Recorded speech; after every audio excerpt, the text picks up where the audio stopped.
Magandang araw po sa inyong lahat. Welcome to this special episode of our program where we bring you important health discussions that matter to Filipinos. Ito po ulit ang inyong doktong para sa Health Matters.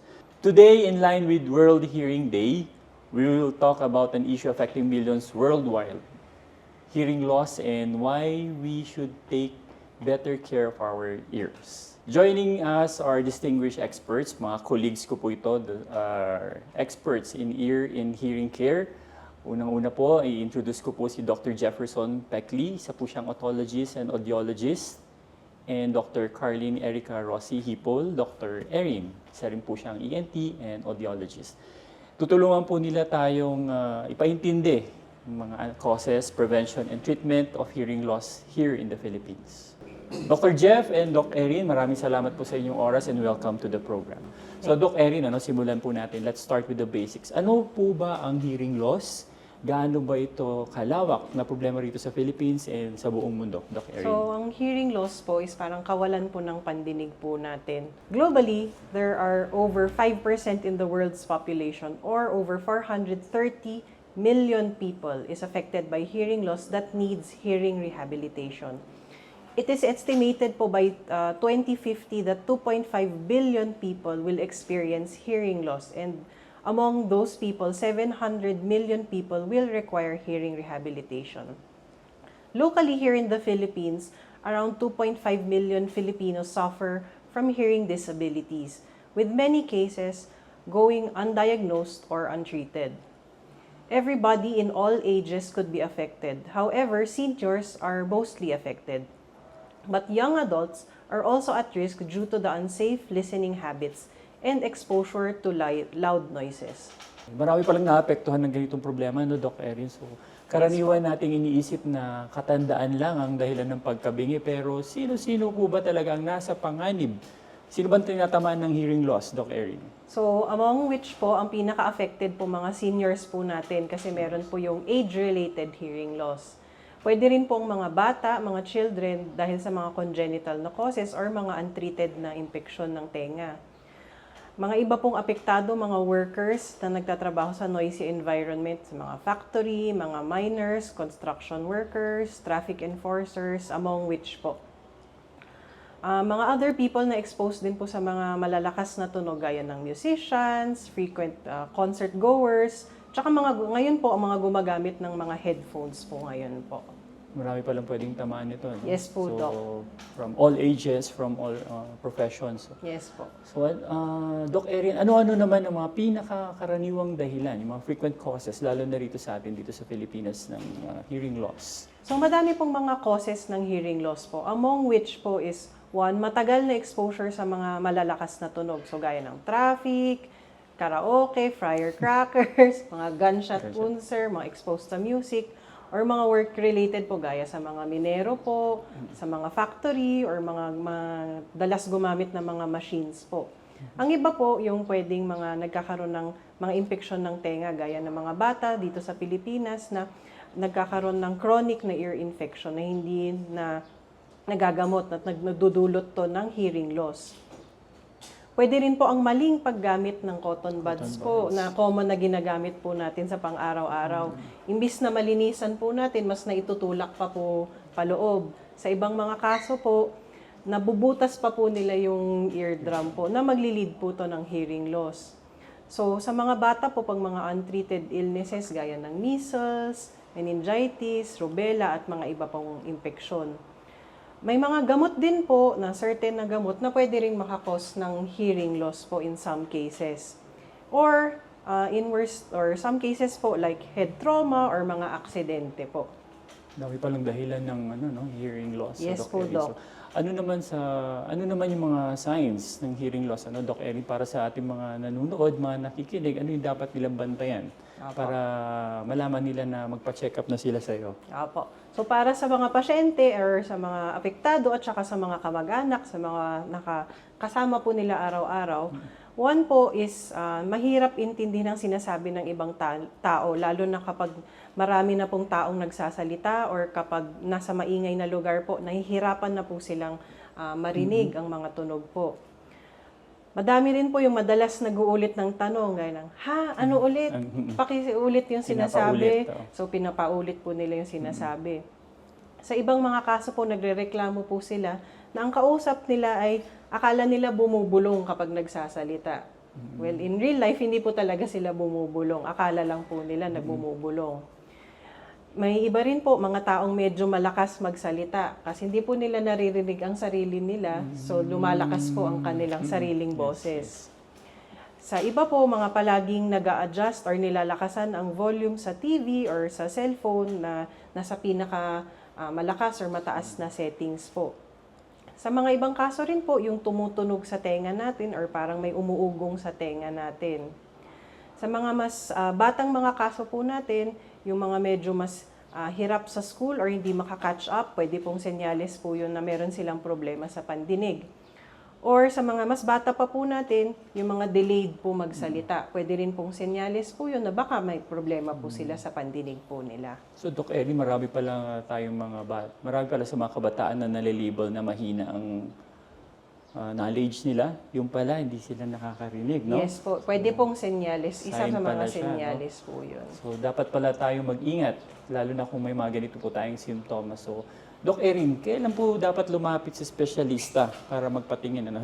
Karamihan kasi sa general physician pumupunta eh. Yes Kailan po. sila pupunta sa isang audiologist? So Tulad pag mo? meron po itong mga ganitong sintomas po, sa gaya ng mga nasabi po kanina, siguro more than 1 month po na napapansin nyo walang improvement, pwede pong magpatingin sa ear, nose, throat doctor or any audiologist po, na specialist sa pandinig po.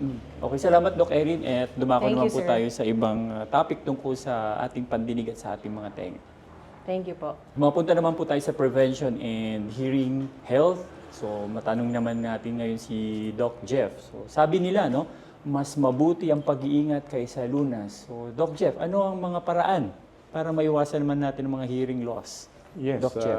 Doc Tong. Bale, ang gagawin natin ay iwasan po ang mga malalakas na tunog. Gamitin po natin yung tinatawag nating 60-60 rule. Ang ibig pong sabihin nun is kung gumagamit tayo ng headphones or earphones, at least naka 60% lang yung volume niya. At hindi rin dapat lalagpas ng mga 60 minutes ang paggamit ng ating earphones.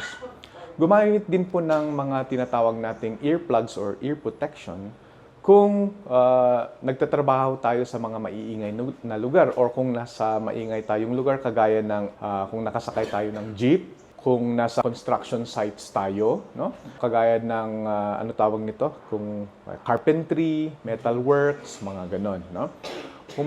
Huwag din gumamit ng cotton buds sa loob ng tenga. Dapat sana po yung tinatawag nating ear scoops or ear spatula nang gagamitin natin.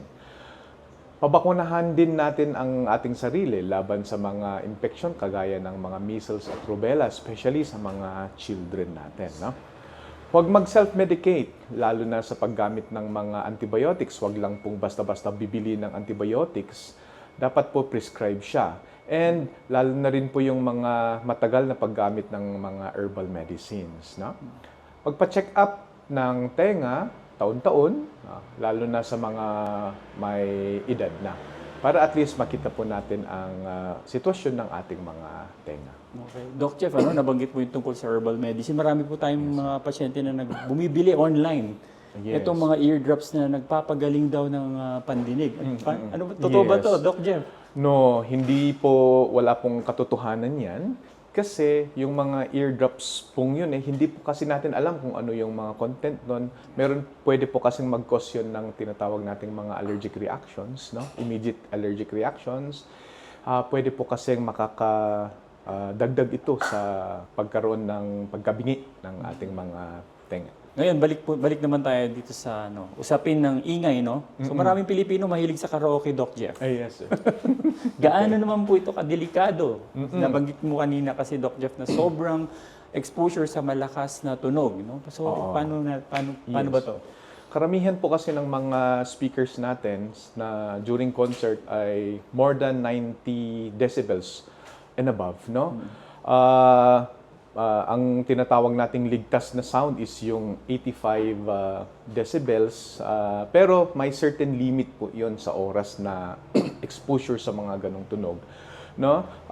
Ang pagpunta sa concert, pwede po tayong magkaroon ng tinatawag na temporary shift ng ating hearing na pwede pong magamot yon. Pero kung yung hearing natin, yung hair cells ng ating katawan ay talagang natamaan na, yun po ang tinatawag nating permanent threshold shift or yun yung permanent na hearing loss. Mapunta naman tayo, Doc Jeff, sa diagnosis and treatment. Para sa mga viewers, sa mga nakikinig po na dito sa ating Health Matters, para sa mga may suspetsa na may hearing loss po sila, paano po ito natutukoy ng isang doktor? Okay. Bale, ang initial po na ginagawa natin ay yung pagkaroon ng tinatawag nating physical examination. So, tinitignan muna namin po yung loob ng tenga, kung may mga butas po yan, may mga tutuli, may mga fungal infection na pwede pong mag-cause ng hearing loss.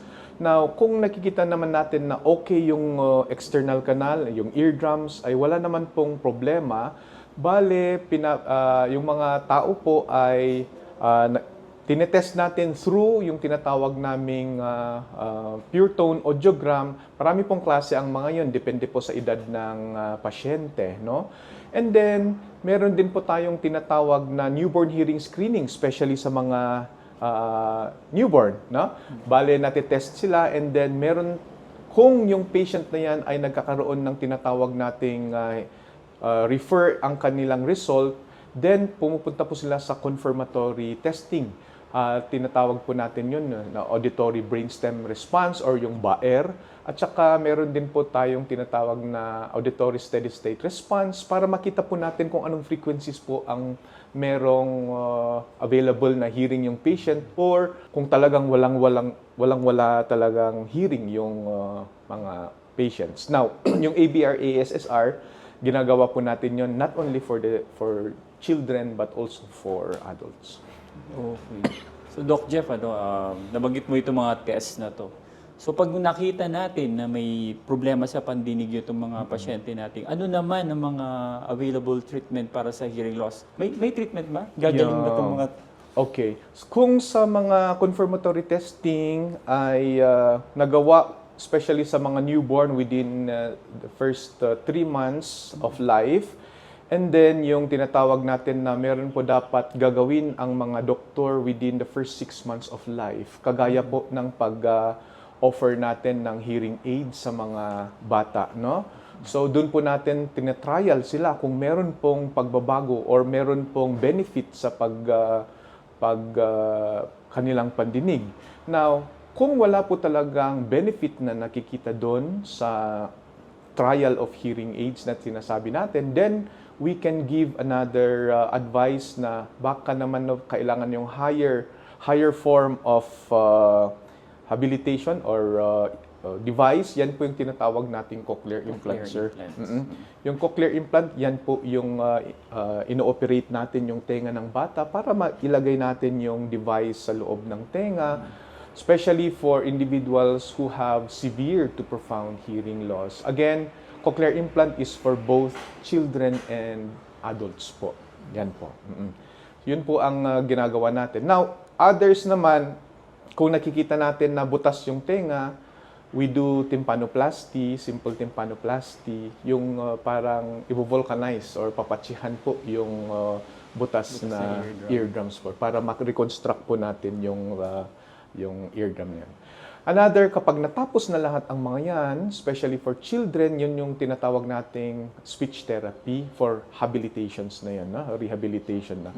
Doon po kasi natututo yung mga patients na yan para magsalita, no?